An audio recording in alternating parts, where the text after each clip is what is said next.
Please note that this meeting will be live streamed. Is there any disclosure of pecuniary interest and general nature thereof? None. There's no public hearings. We have a number of delegations. Mr. Chair? Well, oh yeah, excuse me. Since the delegations weren't in the time frame, I think council should propose a motion to cover ourselves. I'll propose a notice of motion. Be it resolved that council allow delegations to speak on matters related to the OPP costing proposal at this meeting. All those in favor? We'll get a probably. No, we have to do a notice of motion first. Yeah, sorry. Good plan.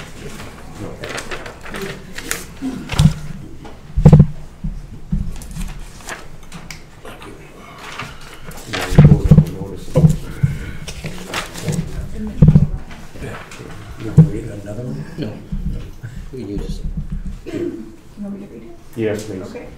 So be it resolved that council allow delegations to speak on matters related to the OPP costing proposal at this meeting, moved by Councillor Kennedy, second by Councillor Raggi. All those in favor?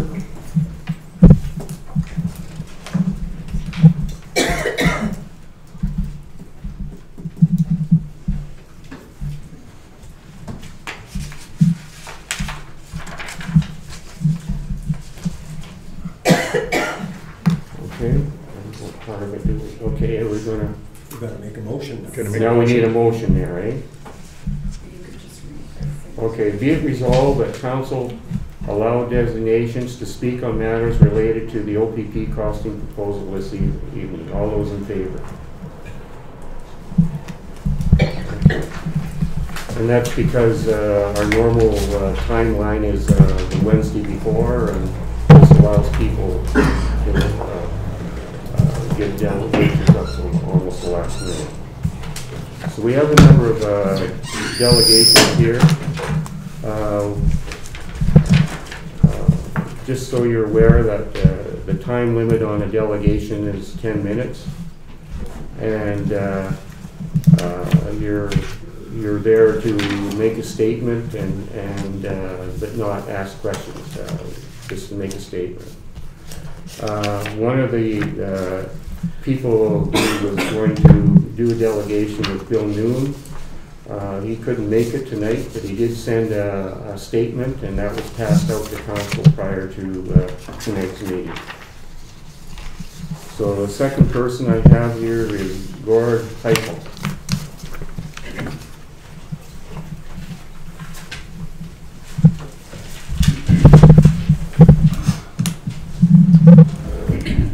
After attending my meeting last Thursday night, I was unable to understand how the town CEO was the person to give the presentation for the OPP.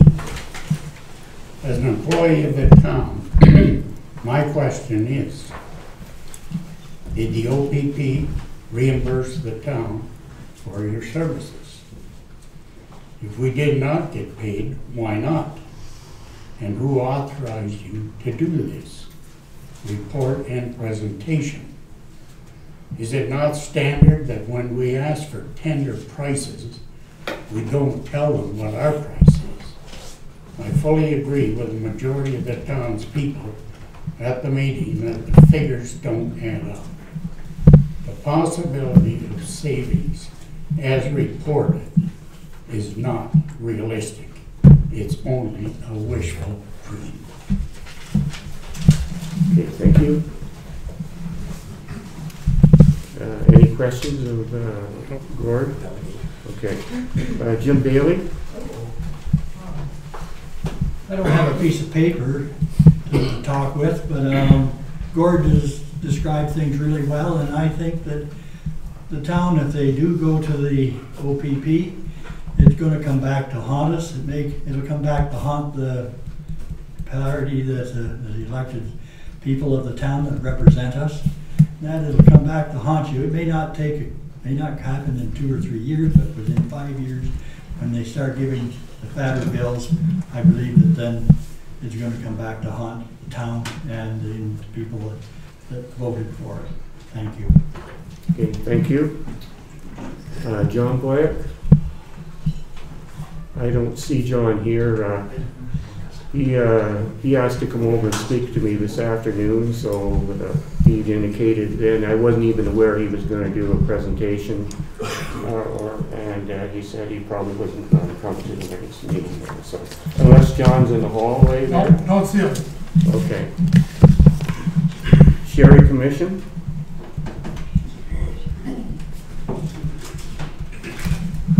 I as well, I was at that meeting Thursday and had quite a few unanswered questions.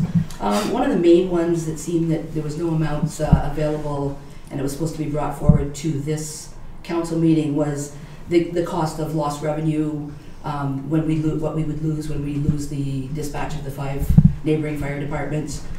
Same with when we have to dispatch public works after hours. Our hydro, nobody seemed to be able to provide any of those answers to people.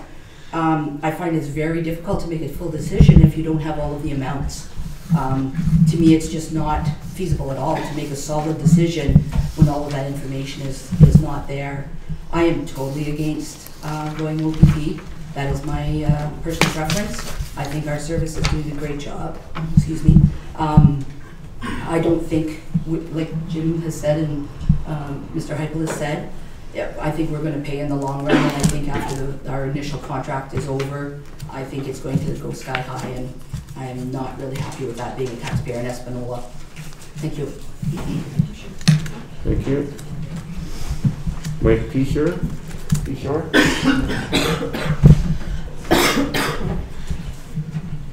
Good evening again. A couple things. After the meeting on Thursday night, there was definitely some concerns raised and very legitimate. So one of the things that wasn't really discussed was how the fire department was going to get dispatched. So, and the cost related to that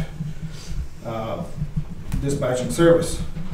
So I've kind of come up with some numbers, and the cost for the potential dispatching, if we do lose our dispatchers, you know, which is going to be a hard hit enough, the additional cost to do that job is in the neighborhood of $21,000 a year. And that's as of getting pricing as of today. So not only is there going to be an added cost for this service and trying to keep it at the same level, it's never going to be the same. For one, our dispatchers do a fabulous job, and they know this community, they know the people, they know the businesses. So hats off to them, they do a fabulous job. We work very well together, and we'd like to continue to do so. More than likely, this could possibly affect our response times as well. Dispatching to outside service, which I've had done in the past, there's delays in relaying the information from one organization to another, and it increases your response times. Unfortunately, you know, without numbers, I can't tell you how much, but there's probably going to be an increase in response times. And the other thing with if we go to an outside dispatch service, and they don't know the community, and I've been out on the highway in prior communities where I've waited on the side of the highway for service for a lengthy time and we've been sent in the wrong direction because these services don't know the area. So again, our municipality, our dispatchers know the community and know well, you know, where everything is and where to go. So again, the loss of jobs is going to hurt our community enough, and then if the added cost. So the second part of my little speech here is, a couple years ago we had conducted an Oracle poll in regards to the police services, and at that time 85% of the people that were surveyed were either in favor, or satisfied, strongly satisfied, or had no comment in regards to our police services as it was. So 85% of the people. Again, I know there was some concerns about costing stuff, but are we listening to the majority or are we listening to the minority? If I have worked with OPP in the past, and I've waited out on the highway for OPP to respond up to an hour. That kind of service to me is unacceptable. As first responders, you don't want to be standing out on the highway. You don't want to be in your community waiting for a half an hour, never mind an hour, for police services to arrive. And nothing against the OPP. It's just the way they provide the service and they do their billing and stuff.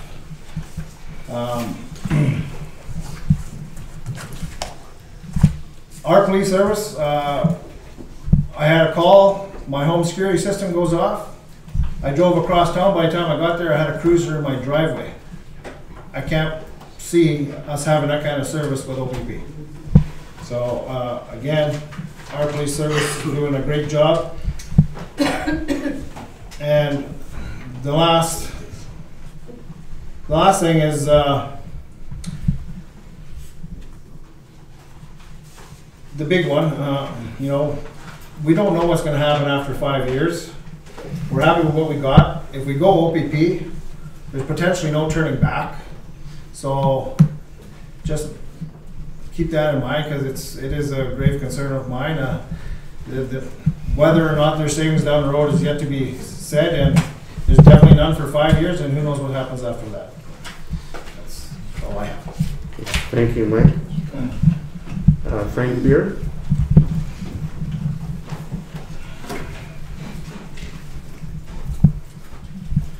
Councillors, fellow citizens, 4 years ago, when you were presenting your candidate speeches, Mr. Foster crunched out numbers saying that we would save $10 million if we switched the OPP costing, and that it was including the cost of the severance pays according to the numbers that was presented.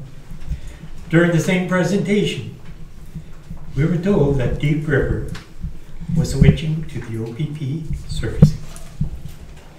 Needless to say, Deep River, at a council meeting in 2017, voted to retain their services. $10 million in savings has now been reduced to $5 million. What will the reality of that amount be? In the town hall meeting, it was presented that we would save $1 million per year starting after year 4. This number is purely theoretical, but I don't believe it's possible.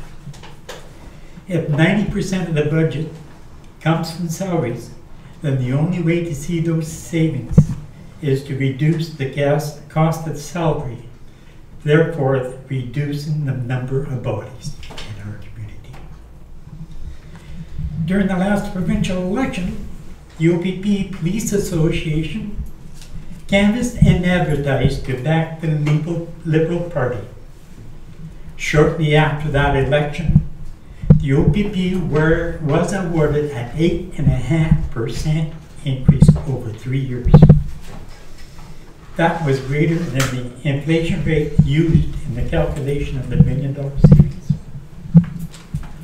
I would like to point out at this time that the OPP had a helicopter stationed in Sudbury that served us here in the north.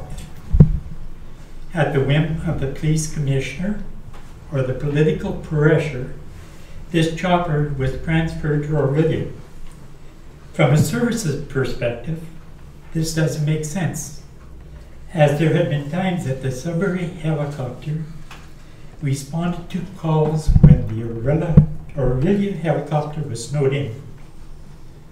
The OPP makes their decision that services the OPP, not necessarily the communities they serve. In the appendices of the OPP costings document on your website, it shows that an inspector and staff sergeant would be available to the community only 20% of their hours. Our police chief is involved in several community partnerships on the North Shore. A 20% chief will not be able to continue these meaningful partnerships.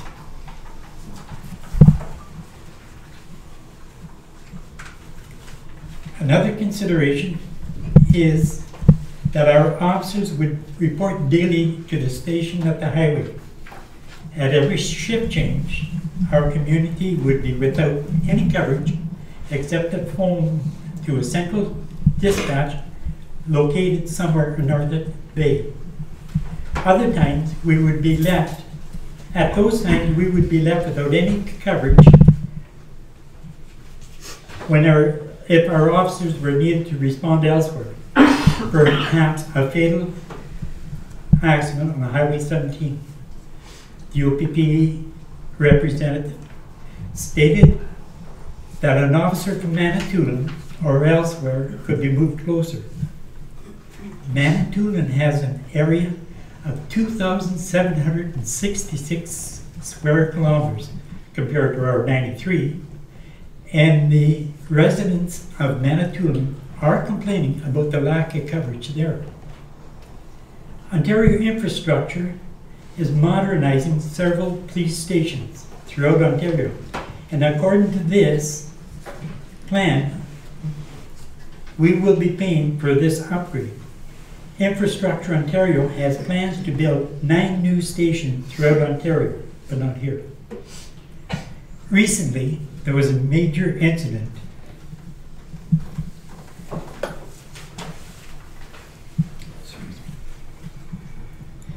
in northern Saskatchewan where an individual was shot. Property owners in that area are relying on having to protect their own property because the police force is too thin. What happens if there's a violent incident at the high school? And there seems to be more of them across North America.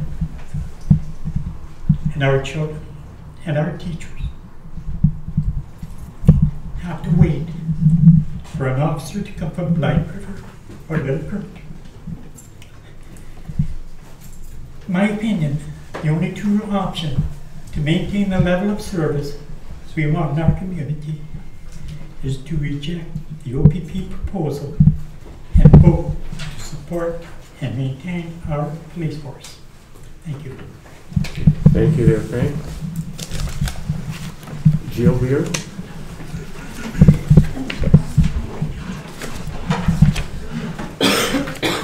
Councillors, thank you for allowing residents the opportunity to speak on this contentious issue.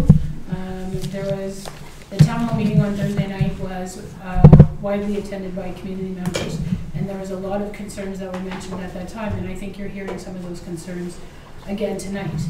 If you do a Google search and you search the phrase soaring OPP costs, you will find article after article about the upward spiraling of the OPP cost.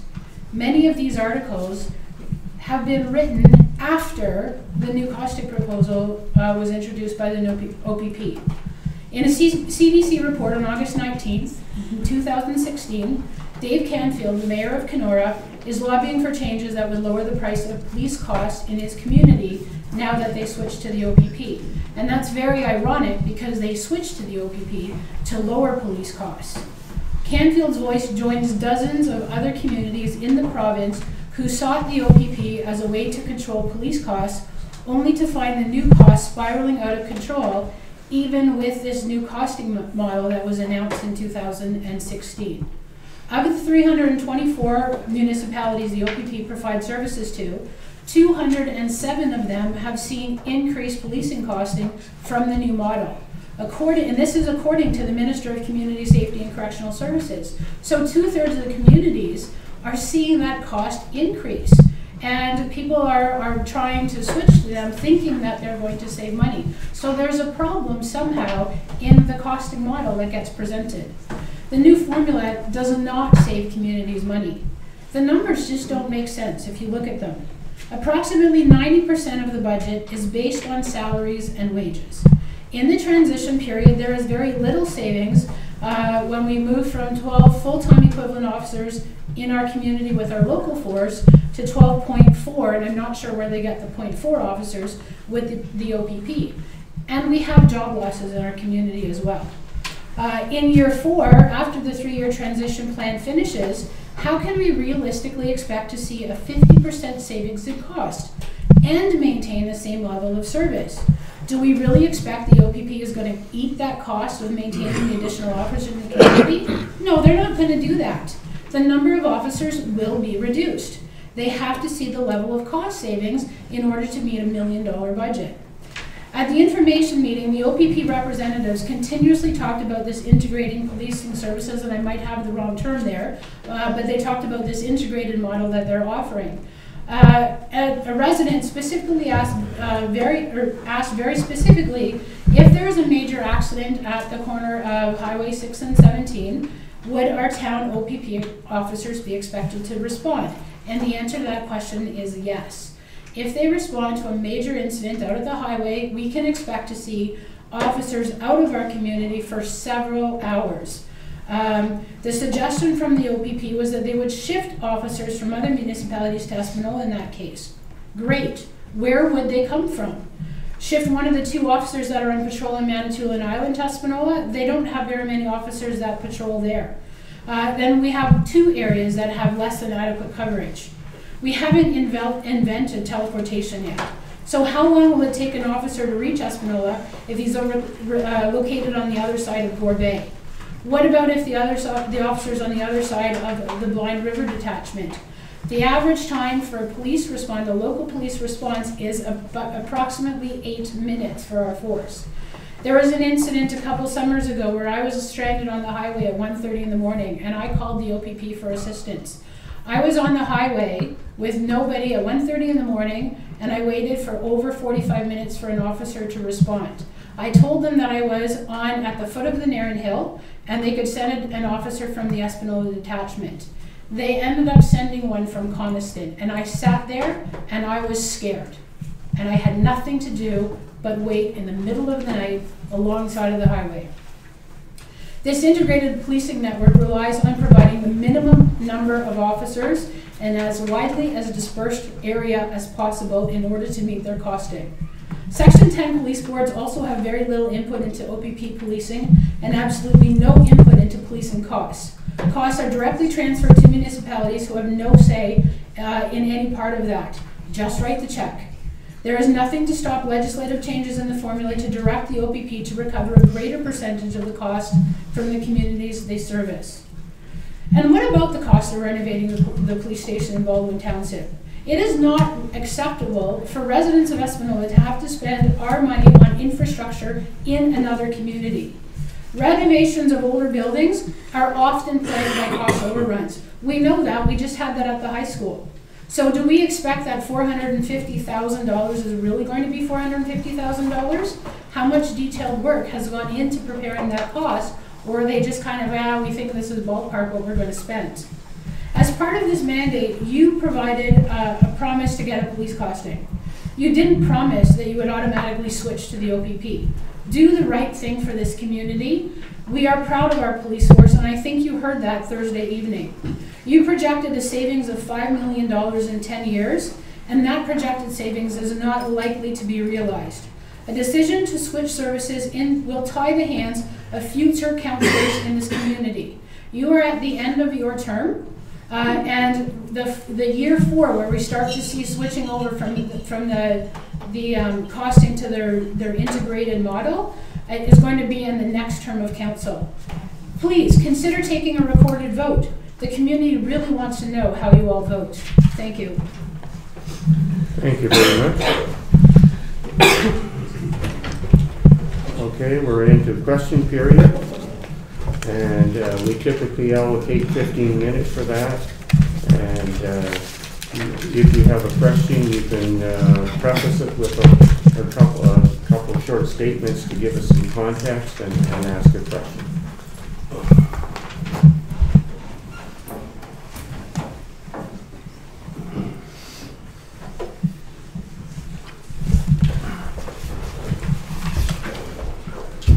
Okay, I guess there's no questions. We'll go on with the agenda there. Part 1 consent agenda. Motion moved by Councillor Ron Christensen, seconded by Councillor Heather Millot. Be it resolved that items A1 to F4 inclusive contained in Part 1 consent agenda be adopted. We're going to start with A1, regular adoption of the minutes. A1, any questions or comments? There were no board or committee reports. There were no matters arising from the in-camera session. There was no business arising from board or committees. Bylaws and resolutions, E1, are there any comments or questions relating to that? Reports, Public Works Department report for March 2018, Billing Services report, Fire Department report, Leisure Service Departmental report. Any questions or comments on that? Be it resolved that items A1 to F4 inclusive contained in Part 1 consent agenda to be adopted. Any comments? All those in favor?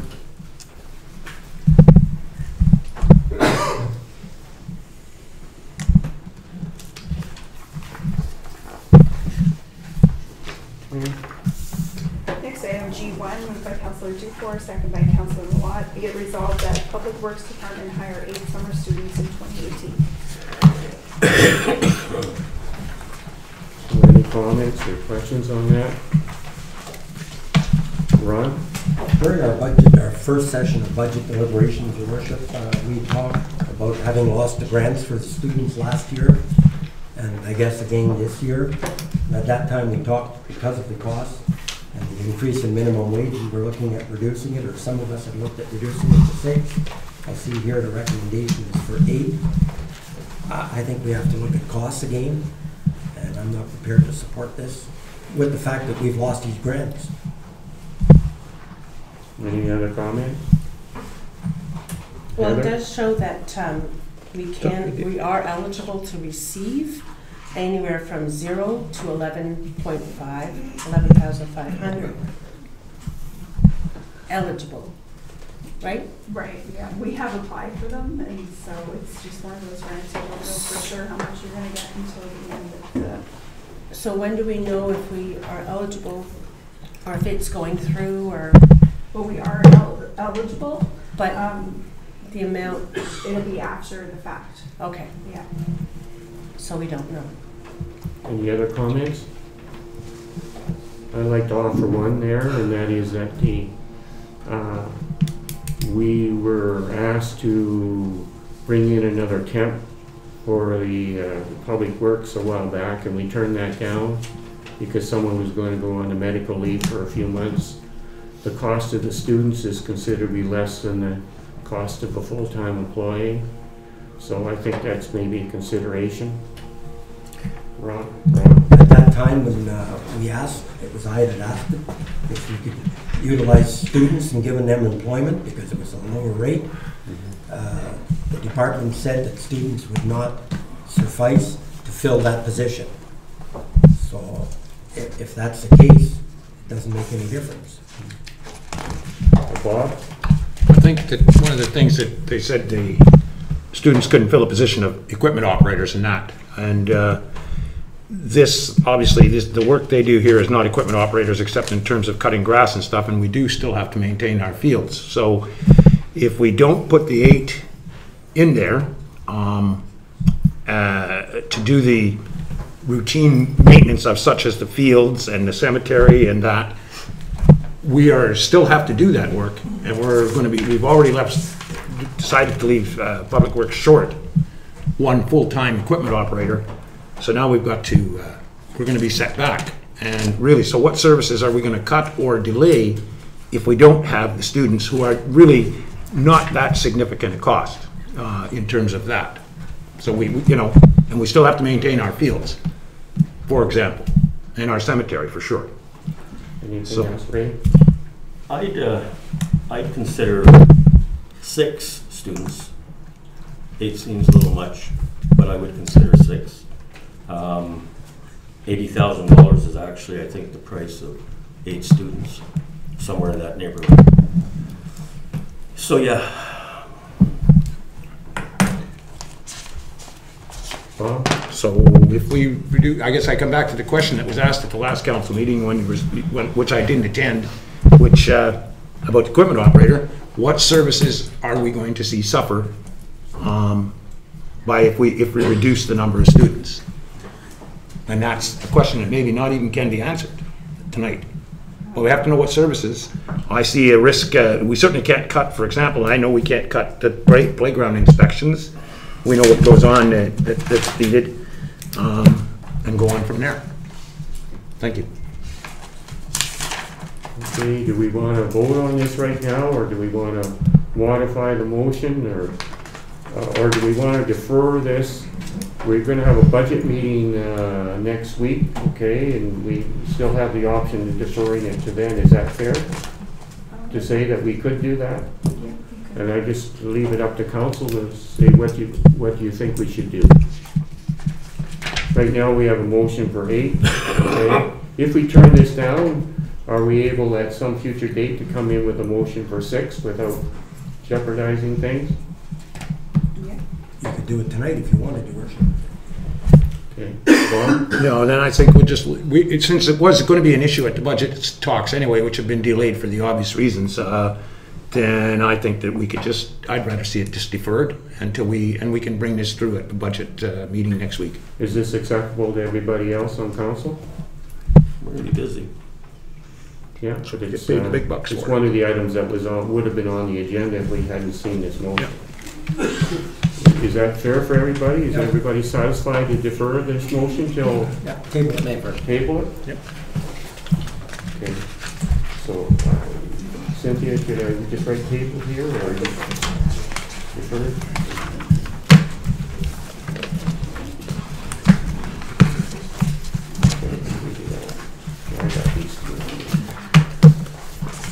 Next item G2, moved by Councillor Millat, seconded by Councillor Ron Duplessis. Be it resolved that council award the tender for phase 2A of the infrastructure renewal project to Boulanger Construction. So, Ron? I just wondered if Joel would like to add anything to that. I know he's here, I don't know, maybe there's nothing to add to Boulanger Construction tender document. Is there anything other than straightforward and solid? What it is what it is? Pretty much. I mean, like I said, they're reputable. We've had good success with them. And I read that well. Okay. And this is supported by grants. I remember the grants are split up into 2 areas, our water and our roads, so I'm not sure what the total grant portion of this is. Do you know roughly what percentage the grants would have covered? No, I know the total grants are about 1.8 million. Of the 2.5 million. I didn't calculate before. 2/3 roughly. Yeah. 2/3. Okay. Any more comments on this?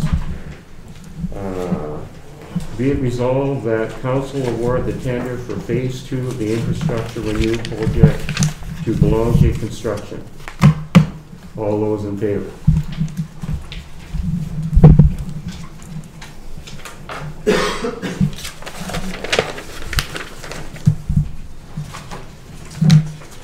Next item G3, moved by Councillor Millat, seconded by Councillor Ken Duplessis. Be it resolved that the OPP costing proposal on September 20th, 2017 be accepted, and that the mayor and the CAO treasurer be authorized to execute an agreement between the town of Espanol and the OPP through the Ministry of Community Safety and Correctional Services to provide integrated policing services for the town of Espanol.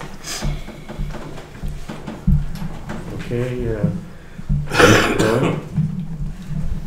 Oh, Your Worship, we have a very big decision before us tonight. Filled with emotion from the people here. Unfortunately, we're not granted that same thing. We don't try, or we shouldn't, make decisions based on emotions. We should base it on facts. It's very divisive in our community and quite contentious, I'm sure. Our CAO has done a lot of work over the last 3 years. As you have yourself, Your Worship, and Councillor Yoakum. I know it was tedious over the last 3 years and have come back with all kinds of numbers. Our CEO's formula was verified by KPMG, the 4th largest accounting firm in North America, and they verified the formula. I mean, I don't think I'm qualified to look at those numbers and say they're good or bad. I have to take them at face value based on people with that expertise. This issue is going to divide families, organizations, workplace relationships. It's going to displace some people in our community. But unfortunately, we are based to make a decision that affects all the residents in the community, regardless of social status, financial situation. Each and every one of the people in our community has to live here. We are based to make a decision that gives residents an opportunity to live here, potentially with the savings this is offering us. I know it was asked that, will we see a reduction in tax bills? Not likely. We have so many costly infrastructure projects. I heard one earlier this evening with a fire hall. We're talking sewers and water. We know we got Highway 6. We have many coming up. But what the savings may do indirectly is not save them a cost on their tax bill this year or next year, but save the amount that we have to increase to provide these services and infrastructure to the people of the community. I certainly don't like making decisions that will hurt people, but I also look at it from a point of view that we have to make decisions that is based to do good for the whole community, not individual groups, not individuals. I have people that are very close to me that are certainly divisive on this with me. And I'm unfortunate for that reason, but I know we have to do this.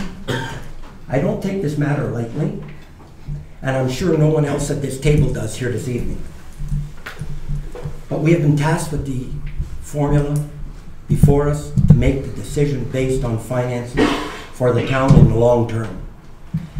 And with that in mind, Your Worship, I'd like to thank you and Councillor Yocum again, because I know you've put an awful lot of hours and days into this over the last 3 years, and I want to thank you for that dedication. Anybody else have any comments? Bob? Thank you, Your Worship. Yeah, I do have a few. I've actually been working on this, researching the whole subject for 7 years and even longer than that. So I'm very familiar with the whole aspect of it and all the little corners. I always considered a service proposal, that this was going to be a service proposal with a cost component, not just a costing proposal. And I had to be satisfied in my own mind that residents would receive effective policing at an acceptable cost. My own life experiences make me well aware that there's a human element if the switch in forces is made, as there would be a resultant loss of jobs. And I can very much appreciate that this is life-altering and has consequences for individuals and families. Trust me, I do know that. The Espanola Police Service and the OPP are both professional forces, but I've become satisfied that we will get effective policing from the OPP, and there are going to be significant cost savings to be realized. Since being elected, I've always made an effort to consider the future requirements of the town, as well as the present needs, and for every decision. And it'll fall to future councils to use the funds that we are going to see generated from this in terms of savings, be it for infrastructure or even investing in something like seniors' affordable housing, which we're desperately in need of and probably can't count on much help in the province from. You also have to take into account the future requirements of policing, and that's going to increase the cost of it for, in many ways, and little departments are just not going to be able to afford it, to the technology and so on that goes with it. The OPP are, just through economies of scale, are going to be better and able to do it. So that's it for me. Thank you. Anybody else have any comments? I think all was said here that has to be said. I will call a recorded vote. Okay. I'd like to make a comment, okay? I've also spent a lot of time looking at this and looking very hard at this, and I've always looked at this as two sides of the equation. One is, do we save money? It has to be a substantial amount of money. And secondly, will our residents be satisfied with the policing if we make the switch? And I've turned around and every OPP does a lot of policing satisfaction surveys. And these surveys show that the residents of the communities are satisfied with their policing, satisfied with response times. They feel safe in their communities. They feel the OPP are reactive to issues in their community. And I've also talked to a couple of communities who made the switch in 2013. I spent an hour on the phone with the head of the Police Services Board of Perth, and they switched in 2013. That's a community that's a little bit, about 15% bigger than Espanola, but quite similar in a lot of respects. And the person I talked to had voted against the OPP, but as head of the Police Services Board, he says they're doing a good job, and they're happy with the policing in that community. In Pembroke, I spent an hour with the mayor, the head of the Police Services Board, and the CAO, and they outlined what their experiences were, and the same thing. I was kind of surprised there, but the head of the Police Services Board had voted against the OPP there. He had concerns about their ability to do community policing, and he says he's very happy, and the community's happy with what's happened. So that's about all I have to say there. So I'm going to call for the vote there now, if nobody has anything more to say. I'm going to start with Ray. Yes. Ken? In favor. Pardon? In favor. Ron? Yes. Heather? Yes. Bob? Yes. And I'm in favor as well. So the motion is carried.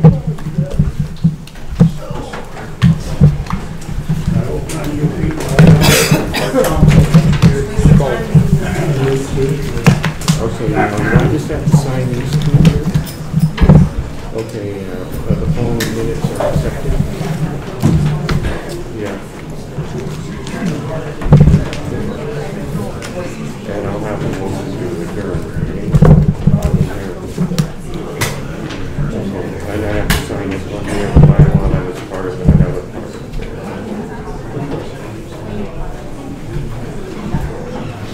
Okay, yeah.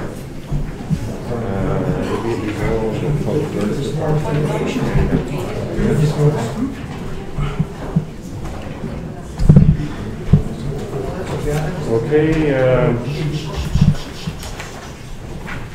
we have correspondence, none. Information that was circulated to council. Mike Nassar correspondence, Ernie Hardman, Costco Center correspondence, Lincoln Alexander Ward. Conference and conventions, there's none. Mayor and council reports and announcements. Bob? Nothing, Your Worship, thank you. Ray?